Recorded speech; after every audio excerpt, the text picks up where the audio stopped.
Hi friends, welcome to ఇంటి kitchen. ఈరోజు మనం ఇంటి కిచెన్లో పొనుగంటాకు పప్పు ఎలా తయారు చేసుకోవాలో చూద్దాం. ముందుగా స్టవ్ ఆన్ చేసి కడాయిలో 1 కప్పు కందిపప్పు వేసి దోరగా వేయించుకోవాలి.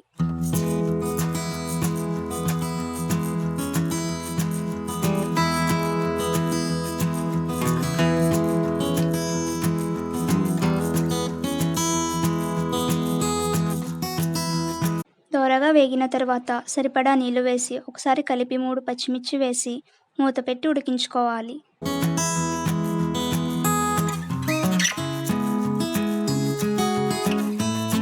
పది నిమిషాలు ఉడికిన తర్వాత పప్పు కొంచెం పలుకుగా ఉండగానే ముందుగా శుభ్రం చేసి పెట్టుకున్న పొనగంటాకు వేసి కలుపుకోవాలి.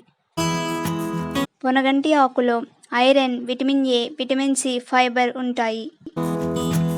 పొనగంటి ఆకు తినడం వలన రక్తాన్ని శుద్ధి చేస్తుంది, కంటి చూపును మెరుగుపరుస్తుంది, షుగర్ లెవెల్స్ని కంట్రోల్ చేస్తుంది. కలపడం పూర్తయిన తర్వాత మూత పెట్టి 5 నిమిషాలు మగ్గనివ్వాలి.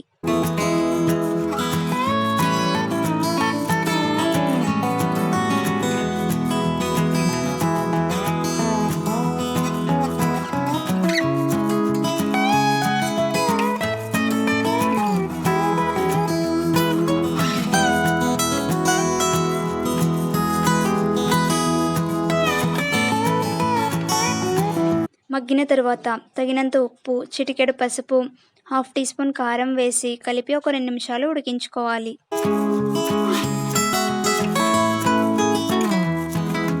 ఉడికిన తర్వాత స్టవ్ ఆఫ్ చేసుకోవాలి. ఇప్పుడు మనం పొనగంటాకు పప్పులోకి తాలింపు రెడీ చేసుకుందాం. ఇప్పుడు స్టవ్ ఆన్ చేసి కడాయిలో 1 స్పూన్ నూనె వేసి వేడవ్వనివ్వాలి. నూనె వేడైన తర్వాత వెల్లుల్లి రేఖలు వేసి వేయించుకోవాలి.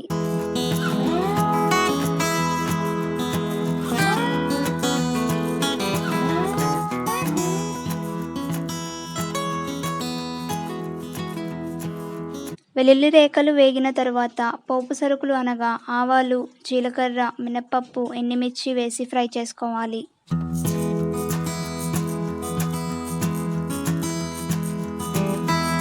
పోపు సరుకులు కొద్దిగా వేగిన తర్వాత కరివేపాకు వేసి వేయించుకోవాలి. ఇప్పుడు కొద్దిగా ఇంగువ వేసుకుందాం. ఇంగువ వేసుకోవడం వల్ల డైజెషన్ బాగా అవుతుంది.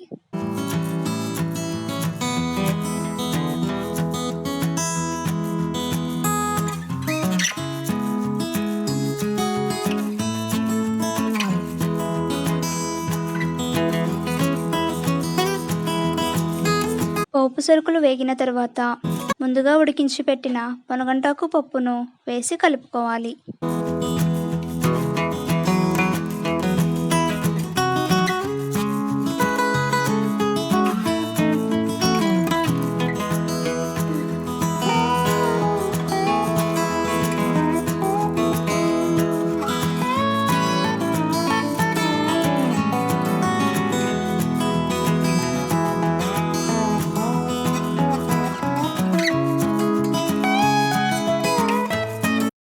కలపడం పూర్తయిన తర్వాత స్టవ్ ఆఫ్ చేసుకోవాలి.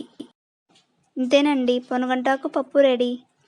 ఈ రెసిపీ కనుక మీకు నచ్చినట్టయితే లైక్ చేసి, షేర్ చేసి, సబ్స్క్రైబ్ చేయండి. Thank you for watching.